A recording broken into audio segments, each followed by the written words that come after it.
Class 9th chapter gravitation question number 7। ठीक है, तो इसमें दिया हुआ है सपोज द अर्थ सिंक, मतलब अभी तो अर्थ का रेडियस हम r मान लिए हैं और जिसका मास m दिया हुआ है।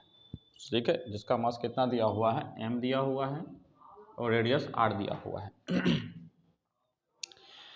कहता है कि अगर श्रिंक हो जाए और रेडियस जो है प्रेजेंट वैल्यू का आधा हो जाए, यानी कि r डैश का जो मान है वो कितना हो जाए, r/2 हो जाए,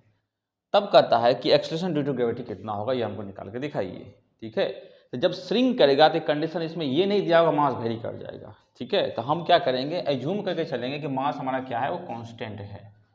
श्रिंक करने के बावजूद भी, यानी कि जब हम रेडियस को आधा करेंगे तो मास उसका चेंज नहीं करेगा। ठीक है, ऐसा नहीं कि बदल जाएगा, ऐसा कुछ नहीं दिया हुआ है, तो हम क्या करेंगे, कांस्टेंट इसको मानेंगे। तो हम फिर से देखते हैं कि हम जानते हैं कि एक्सेलरेशन ड्यू टू ग्रेविटी जी बराबर होता है जी बड़ी m बटे आर स्क्वायर, जहाँ जी का मान समथिंग दिया हुआ है और m बराबर mass of the earth, r बराबर रेडियस ऑफ द अर्थ, ये प्रेजेंट वैल्यू है। जब श्रिंक कर जाए अकॉर्डिंग टू क्वेश्चंस,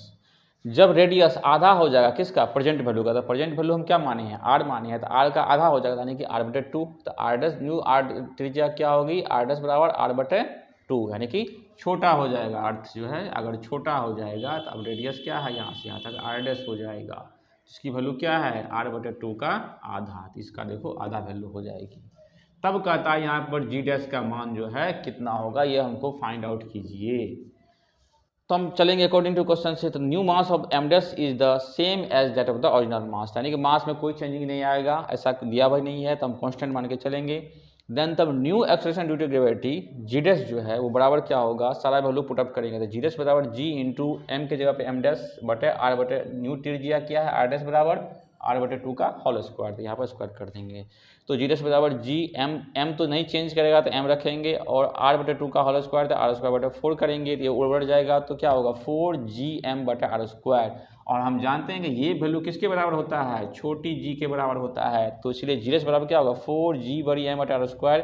यहीं पर लिख दो बराबर 4 × g, यानी कि 4 गुना होगा एक्सेलरेशन, प्रेजेंट वैल्यू के जो एक्सेलरेशन ड्यू टू ग्रेविटी है उसका 4 गुना होगा, यानी कि जी डैश बराबर क्या होगा 4 × g। यहाँ पे लिखेंगे hence new acceleration due to gravity on the surface of the earth will be 4 times the present value, यानी कि जी डैश बराबर क्या होगा 4 × g, तो 4 × g, अर्थ सरफेस पर 9 g का मान कितना होता है 9.8, तो बराबर क्या होगा 39.2 मीटर पर सेकेंड स्क्वायर, यही हमारा आंसर होगा। Thank you.